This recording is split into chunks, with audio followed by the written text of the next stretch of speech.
service.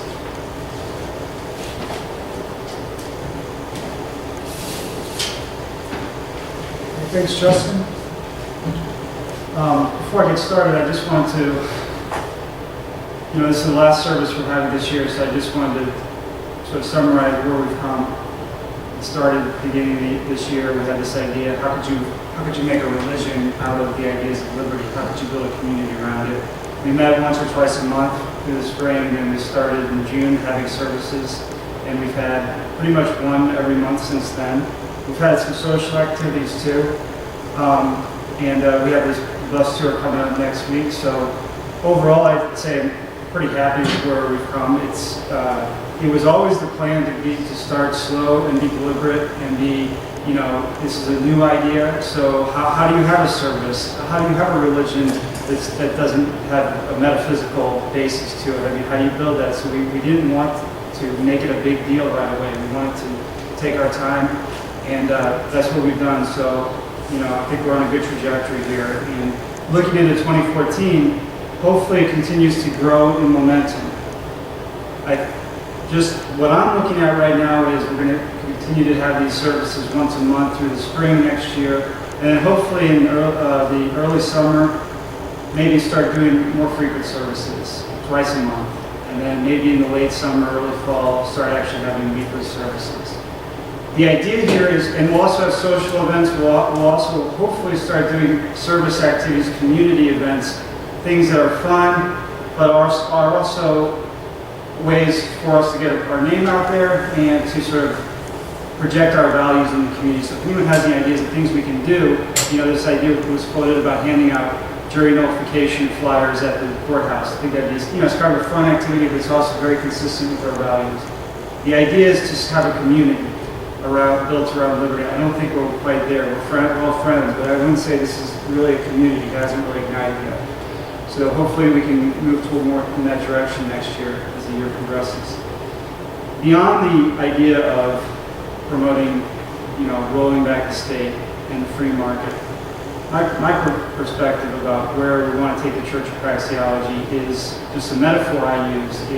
It's assembly line of philosophical truths. So you think about the assembly line, the manufacturing process revolutionized how efficiently you can produce material goods. In the same way, the idea of the Church of Praxeology is to have a way to transmit philosophical truths to large numbers of people.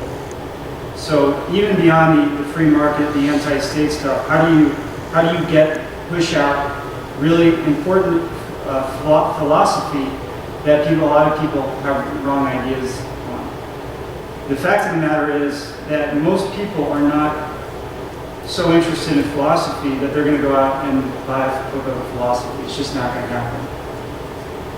And so therefore, but everyone has a philosophy, and your philosophy is important because you make your decision based on your philosophy. So the idea of the church is having professional philosophers, which would be the clergy, who are interested in reading a lot and thinking about these ideas, to present them in a way that people can use. That it's an hour a week you come, and it's not you have to read through a tome and maybe get some insights. It's an hour a week you come. It's a social event. You see your friends there, and by the way, you get some really good takeaways from a professional philosopher. So that's sort of a perspective, where I hope to take this eventually. So to that end, I want to talk about a philosopher I've been reading a lot about recently, or whose work I've been reading a lot recently, who had some really interesting things to say about religion and God and Christianity and things that are relevant to the Church of Praxeology. The philosopher is Friedrich Nietzsche. Probably everyone has heard his name, maybe you've read some of his stuff. So I'll just give you an introduction to who he was and then go into his ideas. Friedrich Nietzsche was a German philosopher. He was born in 1844. He was born into a Lutheran family. His father was a Lutheran minister, so he was raised very religious, very steeped in the traditions of Christianity. And he was a brilliant student. he was such a bright student that he was offered a full tenured professorship at the age of 24 at the University of Basel, which is amazing to think about, tenured professor at 24.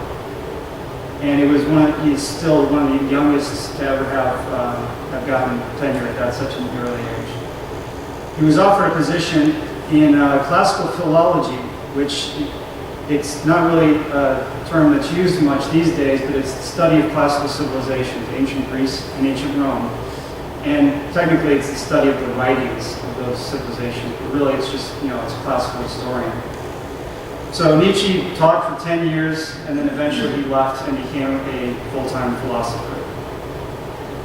Now, one thing that Nietzsche is probably most well known for is his famous expression that God is dead. That's an expression of what he saw as a philosopher, looking at the intellectual environment that he lived in. I mean, he knew Western civilization from back to the Rome, ancient classic civilizations. And he saw the development of Christianity, and he saw what was happening with the Enlightenment. Basically, that this idea was that the ideas of the Enlightenment had killed Christianity, killed God. And he saw the increasing secularization that was happening even then 150 years ago, which continues to this day. Europe is much more secular now than it was 300 years ago.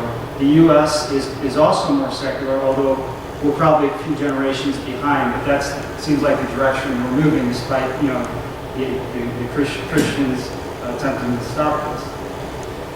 Now you might say, okay, well, what did Nietzsche think about the idea that God was dead? He gave expression to what he saw, but he was raised Christian. Was he happy that God was dead?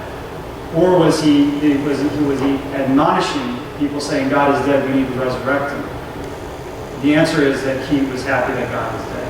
In fact, all of his works are continuous attacks on the Christian God, and it was almost like he's metaphorically putting his own nails in the coffin. He hated the Christian God, he hated Christianity. Why was that? That's quite a reversal from the fact, his father was a Lutheran minister. So what was it that made him hate Christianity so much?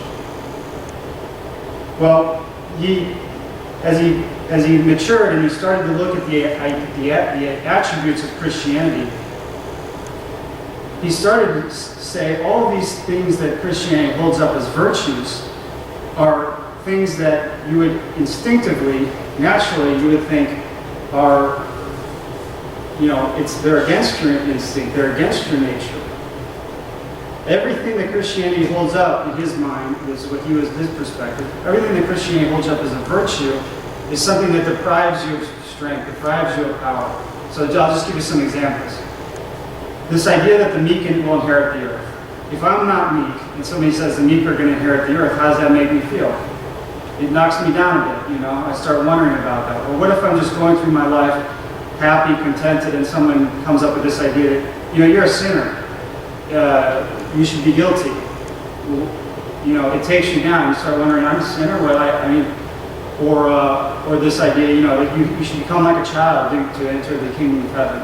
I'm happy that I'm an adult. I'm happy that I'm mature. Why would I want to go back and be a child again? So all these things, they're almost devised to, the way he says, it's like to suck energy out of strength. And even the ultimate Christian symbol of Jesus, the hero, Jesus being crucified, Jesus, that's failure. That's, how are you going to worship that? This is somebody who you could say lost, that's your symbol, is somebody who loses, who gets crucified.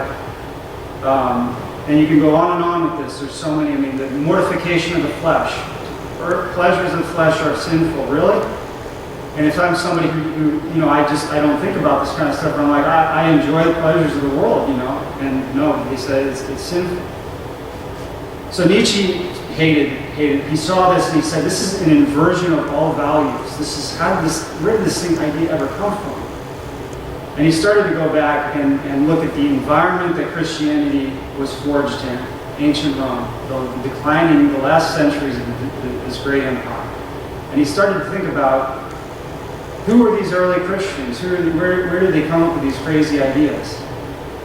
Now, ancient Rome was a very corrupt society decadent, brutal, cruel. There was a lot of cruelty, and Nietzsche started to formulate this theory that the early Christians had this resentment, this hatred towards the aristocracy in Rome that was causing all this pain. You know, ancient Rome it's kind of like what we're going through now, this amazingly powerful empire that is declining, and probably even is in a few generations, it's going to become a very tough place to live. So all of these underclass, he called Christianity the slave religion. All of these underclass, people who were suffering from all this chaos in the political system, had this resentment towards the aristocracy, and they were so filled with fury and hatred that they projected that unconsciously they projected that anger onto and created a god. They created everything every value that the aristocracy was representing the aristocracy. They made an inverse and they put it on a god. So, you know, the aristocracy, they're proud. Okay, well, pride is a sin. You know, they enjoy the pleasures of the flesh. Okay, that's a sin.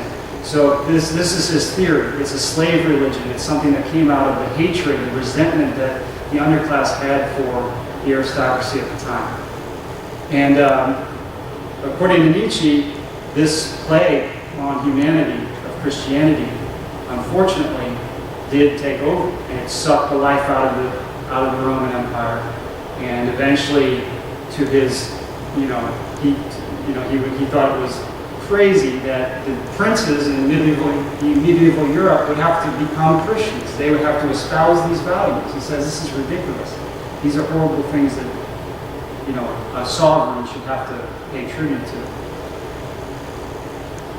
So that was his theory of Christianity. Now, before I go on, I just want to real quick add sort of my perspective on his theory.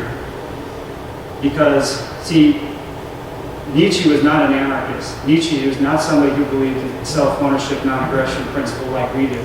When he looked at ancient Rome, when he looked at the aristocracy in ancient Rome, he thought they were great. He's like, look at this. This is the most powerful, wonderful civilization. These are the rulers of the earth. These people are, it's strength, and he loved it. And he was sort of getting unabashed love for the Roman civilization, particularly the aristocracy, the masters, as they call it.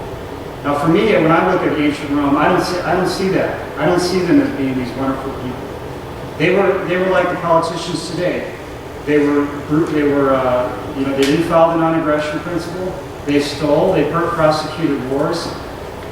These are not like heroes. These are not people I want to hold up and defend against any comers. And so when I look at what the underclass did, creating Christianity, I think the underclass, they realized, hey, we can't fight the aristocracy by force of arms. They'll beat us. So they did the only thing that they could do, which was trick them, come up with this ruse that's gonna give them some power, and they were successful. So I kind of think like I appreciate that. And I don't buy into the Christian values, but I like the fact that now there's somebody who's going for these politicians and military leaders. I like that. And in fact, this is maybe a subject for another talk, but the story of Western civilization is the theory that the reason Western civilization was able to conquer the globe economically and culturally was because you had such a strong church, the Catholic Church, for 1,000 years. You don't see this in other civilizations. You don't see this in Africa or Asia or India or the Americas. This really strong central church, and that served as a bulwark against the state. And out of that tension between this church and the state in Western civilization came a lot of the freedoms that we enjoyed that have made us so prosperous. So anyway, that's sort of my take, is that I'm not as unabashedly against Christianity as Nietzsche was, but Nietzsche hated it.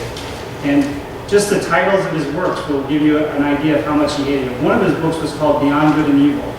So he wanted to get beyond all of the Christianity tells you what's good and what's evil. He wanted to get beyond it. He thought we should push it all away. And one of his last books was actually called The Antichrist. So he saw himself as the intellectual Antichrist. Just to give you an idea, and I want to read this. This is the last few lines from The Antichrist to give you an idea of the way he wrote and his ideas. He says this: I call Christianity the one great curse, the one great intrinsic depravity, the one great instinct of revenge, for which no means are venomous enough, or secret, subterranean, and small enough. I call it the one immortal blemish upon the human race. And mankind reckons time from the day when this fatality befell, from the first day of Christianity. Why not rather from its last, from today, the transvaluation of all values?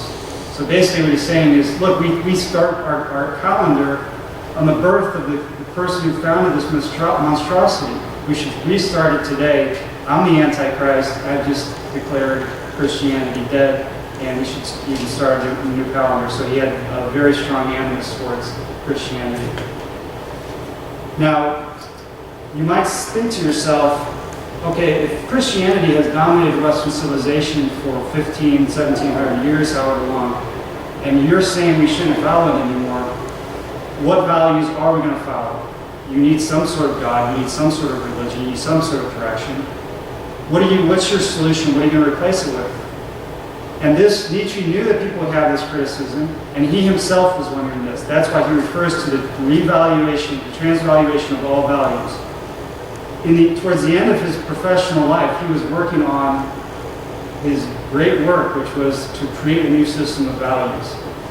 Now, unfortunately, he had brain cancer, and he was declared clinically insane at the age of 44.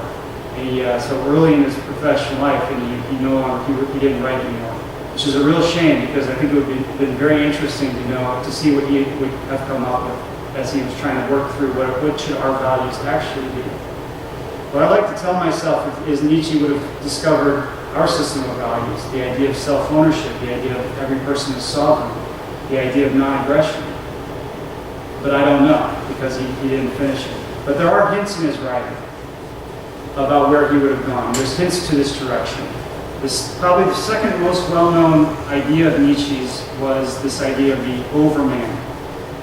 The overman is talked a lot about in his famous book, Thus Spoke Zarathustra. Thus Spoke Zarathustra is sort of this lyrical novel, very metaphorical. It's almost like a poem, but it's not poetry, where there's this really wise philosopher who lives in the forest, and people come up to him. Sometimes he goes into town and talks to people. He's really, really respected. All the wise men come to ask him questions. And Zarathustra often refers to the overman in the book. You don't see the overman. But anytime he talks about the overman, he becomes very intimidated, and he becomes, he has this awe and fear of the overman. And it's almost like this unbelievable being that, he as a wise man is still like, it's incomprehensible to him. So I'll just give you my take on who the overman is and what Nietzsche was direction he was going. The overman is the ideal in each one of us. He wants us to create our own God. The overman is the ideal of you in your perfect form, you without any of your flaws, without any of your hang-ups, without any of your fears, any of your insecurities. The overman is the possibility that's within you. And if you start thinking along these lines, if you start thinking there's a God that's within me that's trying to come out, you can kind of see where he comes up with the idea of the overman. The overman is those times when you overcome something, you overcome some hang-up you have. Think about a moment in your life when you look back and you say, that is a moment I'm proud of. It's like you look back and you just want to say to someone, that's when I was who I could be. It's these moments, there are these moments in our life where it's like you breathe fire. It's like you feel so strong, you feel so confident. These are rare moments, and probably when you think about whatever's coming to your mind, it's a moment when you have confronted a fear, or you have overcome your tendency to be lazy, maybe, or you stood up for yourself. You have overcome what has made you what you would call being human. Nietzsche had a book called human, all too human. He hated this weakness, and I think his idea of God was when we all overcome these hang-ups. What I'm trying to get at is this can be a very useful idea to have in your mind, this idea that you have to have your own God. No one else can tell you who God is. And that carries with it a lot of responsibility, because if you have to have your own God, you can't say I did something for someone else's God, which is an excuse people use. You can't, it's not, you have to build it up yourself, and that, it's a burden to carry, but it's also an opportunity, because then you're responsible for everything. And I'll just give you an idea about what I'm trying to get at, to give you something that happened to me. And when I was reading Nietzsche, one night, and I was thinking about all these ideas, and one night I went to sleep, and I woke up at about 1:30 in the morning, and there was this incredible noise outside. I live about a block from the McDonald's, and there was somebody on the roof of the McDonald's power blasting the roof. They did this a year ago too, and he was doing it again. And it's so loud. I mean, the power blaster, it's louder than a lawnmower. And it's 1:30 in the morning on like a Tuesday. And I'm at the end at the block, but everyone in the block is awake, for sure. There's no way, unless you had soundproofing windows, everyone is awake because of this noise is so loud. And so I'm laying in bed, and I'm like, okay, it's going to stop soon. It doesn't stop. Roll over, it's going to stop soon. It doesn't stop. No one can sleep. It's 10 minutes, 20 minutes, 30 minutes, it's going by, And I'm thinking, the whole block, there's thousands of people listening to this. And all of a sudden popped into my head this idea of what would the Overman do? And I said, the Overman would not tolerate this. If I put on my clothes, walk down the street, and pull the hose, the guy comes out, and I start yelling at him, saying, there are thousands of people awake here, it's 1:30 in the morning, you can't do this, On and on, I'm yelling at him. And eventually he was like, okay, I won't do it anymore. I mean, it's basically the owner of McDonald's didn't want to do it during the day because he would lose business, So it's just, and there were other people who were kind of milling around, talking on the phone. I don't know if they call them cops or whatever. Obviously pissed off about this too, but they didn't confront it. And when I walked away, he stopped. When I walked away, I thought I was happy with myself, And I'm not trying to brag about it, but what I'm saying is, I don't know if I would have done that if I hadn't had this concept of like your ideal, the ideal. How would your ideal self act? And then you do it, So it's sort of like you have a God, your own God, and you have to obey it. So anyway, it helped me. One more point I wanted to touch on from this is if everyone say like, well, if the idea of church praxeology is everyone has their own God, then what's the point of having a church? Because isn't a church supposed to tell you who God is? Isn't that the whole purpose of the church? And the answer is that's not how our church works. We don't tell you who God is. In fact, that changes the whole dynamic, because most churches, to a certain extent, I would say, they want you to be, let's say, dependent on them, at least for their interpretation of God. They don't want you to really question, really be critical of what they tell you is God, what they tell you God is telling you to do, and all this stuff. So, it's like the end in most churches is the God that they say is everyone's God. The end in our church is your own individual God. That's the end. That's what our church is here for. Our church is a means to you getting to that, to becoming closer to that God, and becoming more like that ideal person you want to be. Our interests are aligned with yours, unlike most churches where they want you to a certain extent, stay dependent on them. Because it's our conviction that the more you get strong in life, the more you become successful in life, the more confident you become in life, the more you overcome your failings, the more you're going to realize that at some point you're going to run up against the state. At some point, as you follow your own God, that's a very individualistic thing. That's a very original, it's going to make you a very original person. The state, there's these group of people who say we can veto your obedience to your God. And you're going to realize we need to create an organization that's going to contest the state. We need something to free us to each pursue our own God. And that's what the church praxeology is supposed to be. We are an entity designed to oppose the state. So that's pretty much all I had. So for discussion of Nietzsche and how it relates to the church. So I guess I was going to plug the bus tour here to, again, if anyone wants to come, hasn't signed up. And I guess if anyone has any questions for me or anybody else or about the church or suggestions. I read Nietzsche a lot, that's in high school, it's been a lot. Wasn't he kind of sympathetic towards Buddhism and other Eastern religions and philosophies? Well, it's interesting because he says there's a correlation between Christianity and Buddhism. Because Buddhism, he says, is kind of the same way as Christianity in the sense that it's a denial of all our normal instincts. I mean, Buddhism basically says, basically he says is Buddhism is Christianity from the master perspective, okay? Because like, it's not born out of resentment, it's basically saying they're suffering.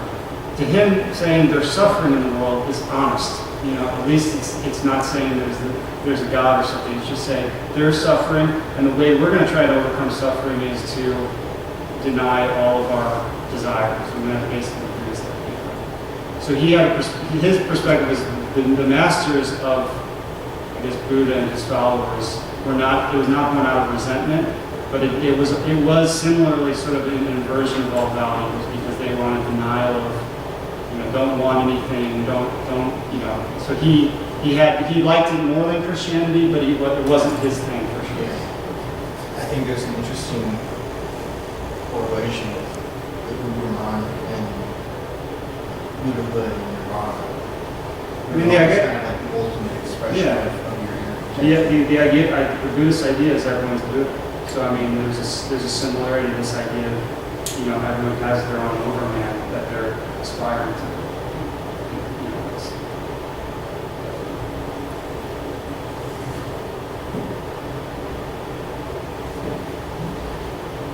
Okay, well, I guess that's it, and then we're going to have a go for brunch if anyone wants to come from Chinatown. So.